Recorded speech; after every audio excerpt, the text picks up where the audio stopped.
Hi, good afternoon. My name is Jim Miller, and this is Unlocking Personal Leadership Live. We are live on Facebook and YouTube, and today is Audience Building Wednesday. And I have an exciting story. I just got done with an interview that was absolutely fun and amazing, and it was just an experience for me that I will never forget.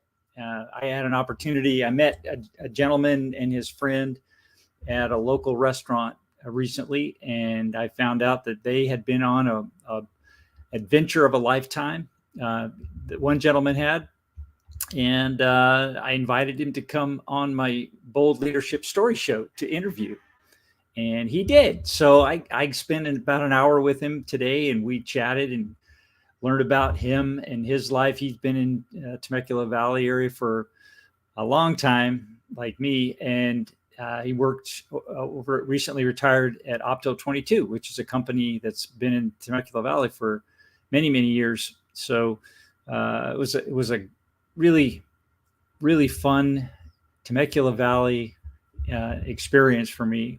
So I want to share some of that with you. And what's that got to do with audience building? Well, actually, a lot, and I'll pull you into that in a bit. But I wanted to talk first about how is it? What are some of the ways that you can build an audience through the press?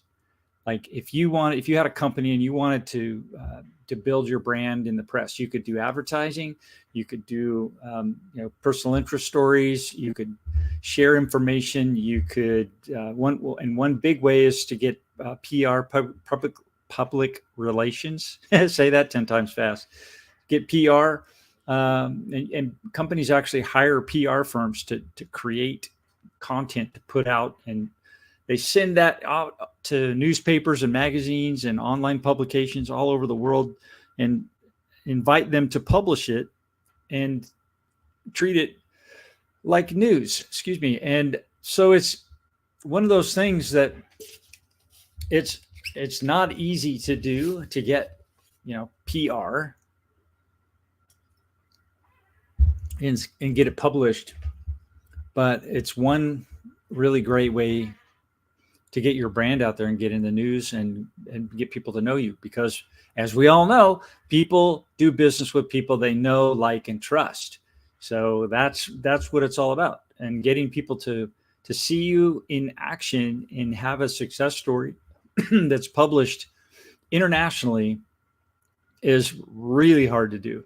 And this gentleman that I met, his name is Lloyd Romeo, and he was on an adventure with his brother, who owns a company called Deep Sea Vision.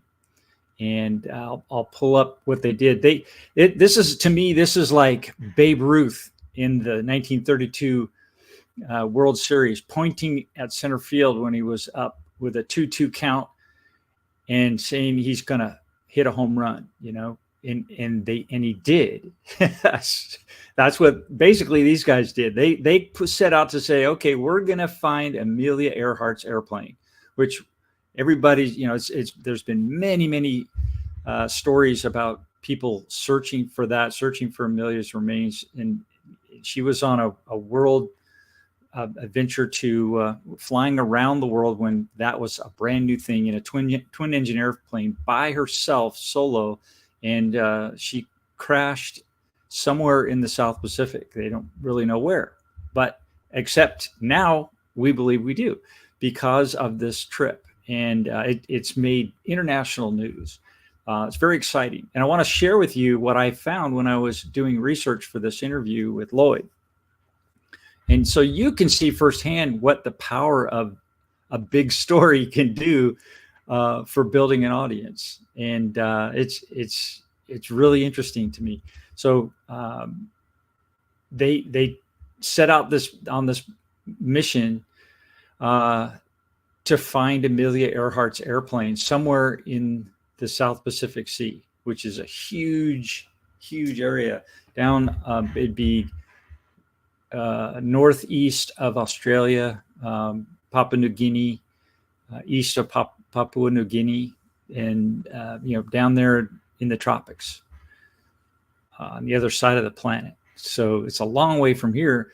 And they traveled there, and they spent 90 days on board this ship out there with a basically an autonomous drone that they could send down, and they scanned over 5,200 square miles, 5,200 square miles of area on the bottom of the ocean. And at that area, it's about 16,000 feet deep.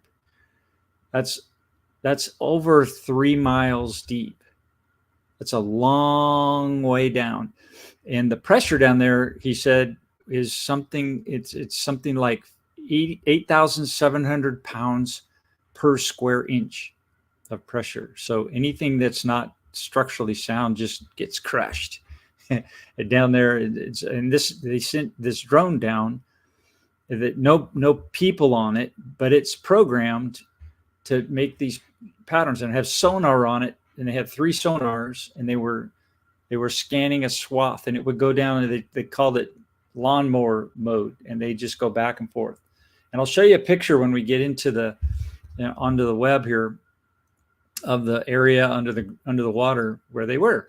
And so you can see what happened and how, and then I'll show you some of the news outlets. You'll recognize most of them that covered this story when they returned and they announced it, their success. So I'll show you that right now. Let's get that going. So let's see, I'll do this, and there we go. So I did a Google search. I did Amelia Earhart plane found 2024, simple search. And it came up, USA Today, was Amelia Earhart's plane found? And there's literally hundreds of articles. This is USA's Today's article, 16,400 feet below the ocean. And they've got all this information. There's the plane that she flew. This was when she was in San Francisco. And you can see there's a Lockheed Electra E-10E, small plane, but definitely big enough. And then Fred Noonan, her navigator, which he really doesn't get much notoriety, but Lloyd pointed him out, showed us a nice picture of him in his uniform. And he was working with Pan Am, one of the first global airlines, on their Boeing 314 Clipper that was used, which is a big plane for commercial airlines. And that was the way to get around back then, with this big, basically a flying boat. And so Amelia's plane went down during this global circumnavigation attempt, and she was flying solo by herself. And these guys found this image, this right here, at 16,000 feet, and they believe that it's her airplane. And so it's kind of tough to see, but you can see it. And you see the airplane here, a silhouette of it, and then right here the image they found on the bottom. And they have to go back at some point and re-find it, and then just send more cameras down so they can get a better image of it and see, to verify it. But wow, what a find. What a big, huge find that is. It's a piece of history that we now have access to, and all thanks to the Romeo brothers. Very exciting. So let's see. So I'll show you some of this.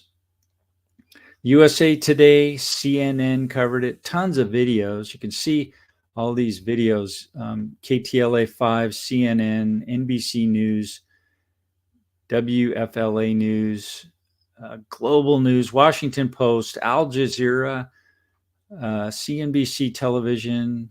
The list it's endless. Everybody on the planet covered this. New York Post, Amelia Earhart Birthplace Museum covered it.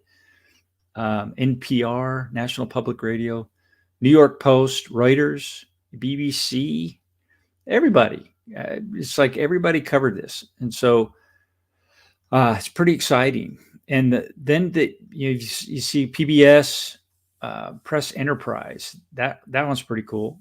We'll pull that up in a little bit.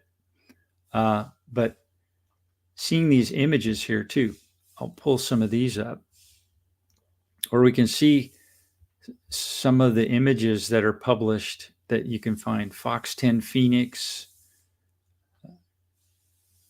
All these news outlets put content out about this story. So that's all about the company Deep Sea Vision, and they're getting like free press from this, all this coverage, because they've created a story. They found this airplane with this amazing adventure story with this drone. I'll pull this up. You can see this drone here. There's a person, so you can get an idea how big it is. And this drone basically flies underwater at a certain height elevation over the bottom of the sea and takes sonar scans of it, and they sends all the data back up to the ship where they analyze it. So it's all very high tech, and you can see that they did a lot of work. And here's the gentleman here that I met that today I was able to interview. This is Lloyd Romeo, and I'll bring that article up. There's the Press Enterprise, which is a local newspaper here in Temecula Valley, and they did a great article with him and spotlighted it. And this picture here I wanted to show you. This is the area under the South Pacific Sea where they scanned, and you can see this brown area here with these lines going back and forth, and that's the area that they scanned with the drone. And so that area is, Lloyd said, 5,200 square miles.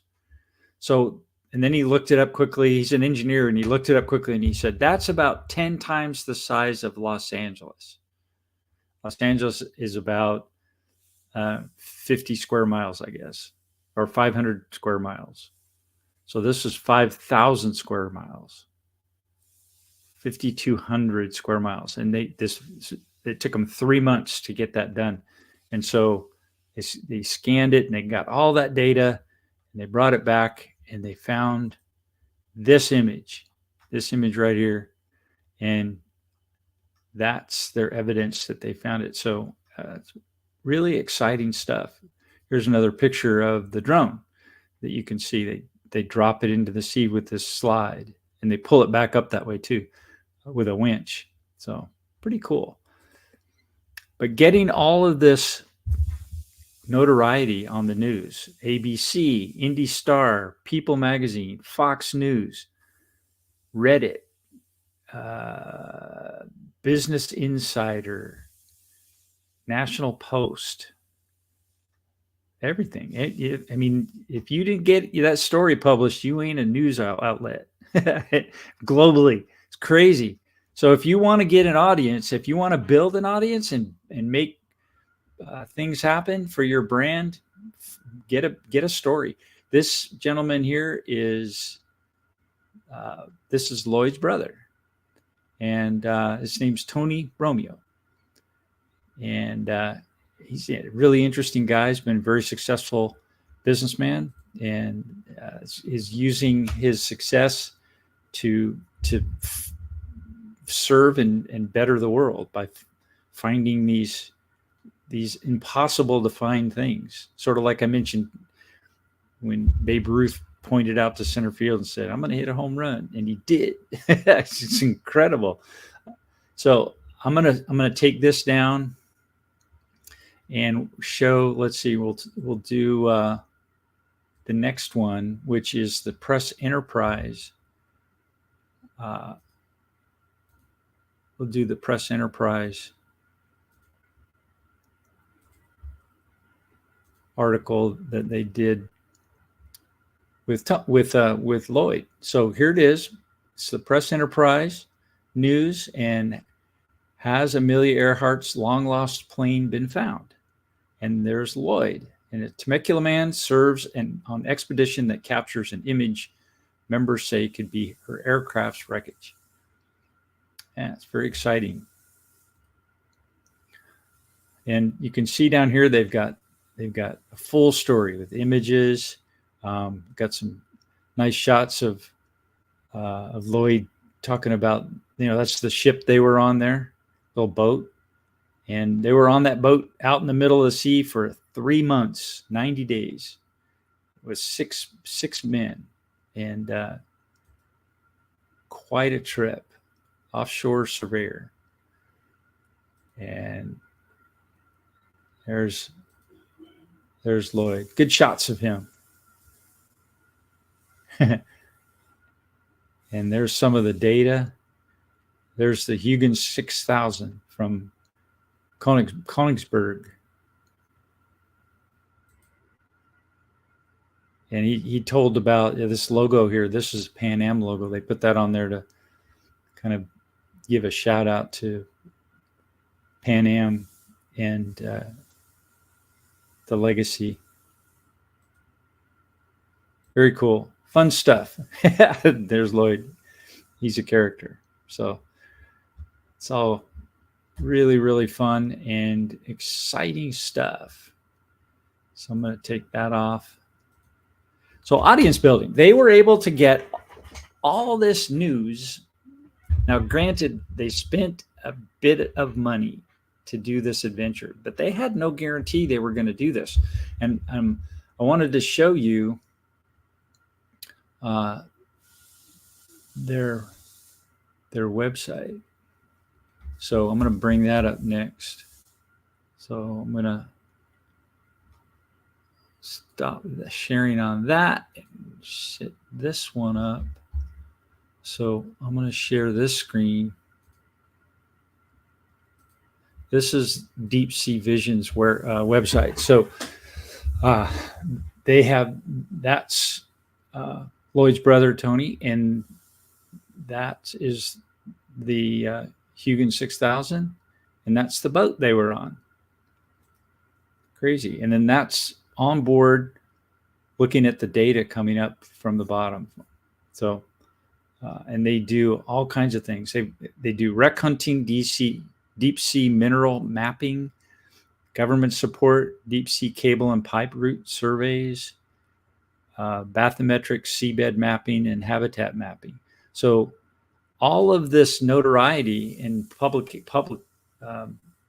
publications using their story is giving them an opportunity to get out in public with their brand and what they do.